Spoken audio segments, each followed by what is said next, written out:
Okay, so I wanted to make an update video on how I'm trimming trays or how we're trimming trays in our office for aligner trays and final retainers. So kind of excited because it's a new approach, and I'd say it's it's not completely new. My good friend Barry Volts, if you guys don't know him, 3D DigiWorks, he does guides and aligner trays and stuff like that. But anyway, he showed me a technique years ago, and I bought all the tools to use his technique, but then we never really implemented that. And then more recently, I kind of made a hybrid of his technique based on it's largely what he does, but it's just a little slightly different. So anyway, but now we're using it. So I want to show you how this works because it's really critical, I will say, for this to work for us. We started using Zendura FLX tray material, 0.76, basically 3/4 millimeter tray. That's what we've been using, and it's been working, and this technique has expedited the process. So bear in mind, I'm not the one doing the trays. It's usually my assistants that are doing this work. So they're much more efficient than me because they get more practice. But for the video, I'll be doing it. And it'll also take me a little bit longer because I'm going to explain the steps. But it takes the work down to about a minute or so to cut an entire tray out once it's thermoformed. So in this instance, we've already used a BioStar, or you could use a Ministar, a Drufomat, whatever you want. We've already thermoformed. But this is straight out of the machine. It's still everything. So you're going to see from step one, I'm going to use a pair of scissors to do the major trimming, which is going to be around the border, leaving a little bit of excess off of the platform. Now I will point out, I'm using a solid full-size platform. It is not separated, and I think that's important. I haven't tried it separated, but as you'll see, I'm pretty sure you'll want it solid. The fact that the model is hollow or not does not matter. But so I'm going to do the initial cut with this, a large pair of scissors.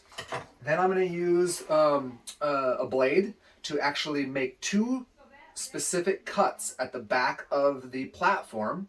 And then I'm going to use that entire piece I leave excess as a handle to rip the entire tray off. And I will follow that up using two sets of Mylar scissors. You'll find them linked on my website. You'll be able to find everything linked on my website. That's barongrutterdds.com. I'll use one to trim off the outside. I'll use the other curved pair to trim on the inside. You could probably do everything with one. I just have both of them, and it's just the way we do it. Lastly, any polishing you need, you can use the little Scotch pad brush, whatever. I've shown other videos on that. That's also linked on my website.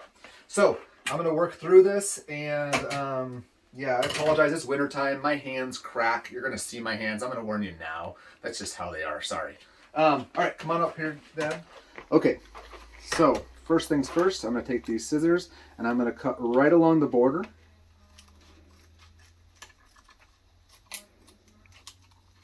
And it doesn't have to be perfect. If you leave a little bit of excess here and there, it doesn't really matter.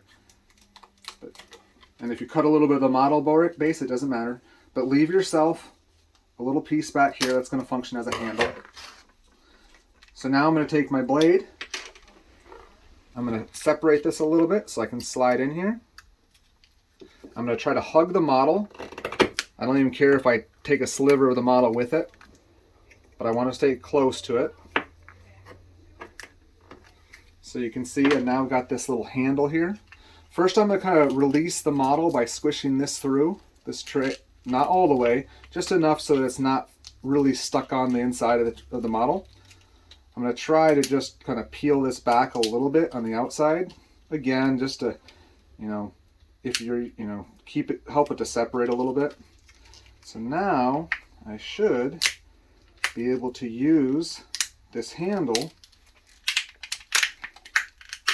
to take the whole tray off. Okay? And so now I can go ahead and get to work. So I'm going to use my straight scissors first. And I'm just going to slide along here. For me, it's about 1 millimeter or so below the gingival margin. And if you can push the scissors and not open and close them, you'll get a cleaner cut. Sometimes I'll have to because it'll start to resist. But that's just fewer areas that might leave little burr areas that you'll need to trim or polish. And I'll come right. This one didn't have a lot of room off the end. Okay, and so now again, you don't need both pairs, but I like this because it curves along with the curve of the arch.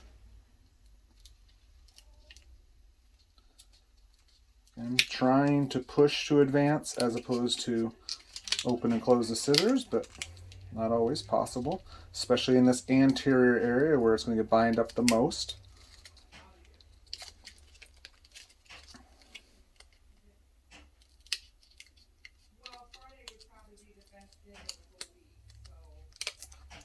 All right, so now I'll go ahead and finish off the corners so that everything's nice and smooth.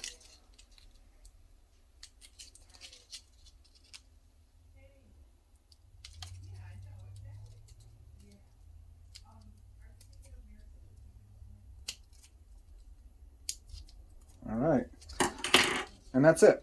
So now, compared to the old technique that I would use using a saw, this is much smoother. I'm not saying you don't need to polish it. You still need to polish it, but you're not having to polish everything because most of it's quite smooth. You're just having to lightly polish those areas where you did end up having to cut. And realistically on the buckle, I see one spot right between the central and lateral, and that's basically it. On the lingual, in that anterior area is where you're going to get caught the most in my experience. But that's it. So now I can go ahead and snap the tray right back on here so we don't lose track of which tray belongs to which model, and I'm done. All right, so that's pretty much it. Again, this technique, as opposed to using a saw that creates a lot of dust, it's a much cleaner approach. You don't have to worry about masking up because you're not going to get all that dust. You're not going to make a mess. The time, I think, is actually faster. I haven't destroyed the model, or I shouldn't say destroyed. I didn't make a groove in the model. And just the whole removal of the tray from the model was so much easier because I was able to just stretch and pull it off. I think it's pretty critical that you use one of these materials like Zendura's FLX. And no, they're not sponsoring this video, and I'm just commenting that the flexibility of this tray material seems to allow for this. There's a couple other materials out there that have a similar performance, if you will, flexibility. This just happens to be what I've been using and liking, both for treatment, but also now I'm realizing how useful it is in the lab. So anyway, I hope this video helps. Let me know in the comments if there is anything else, any things that I'm not doing, that I'm not taking advantage of, that maybe you found. So be sure to check out my website, BaronGrutterDDS.com. You'll find links to this video in the future if you need to get back to this video to train staff members and whatnot, but also all the links to all the instruments that I use and where you can buy them. So, all right, thanks so much. Bye for now.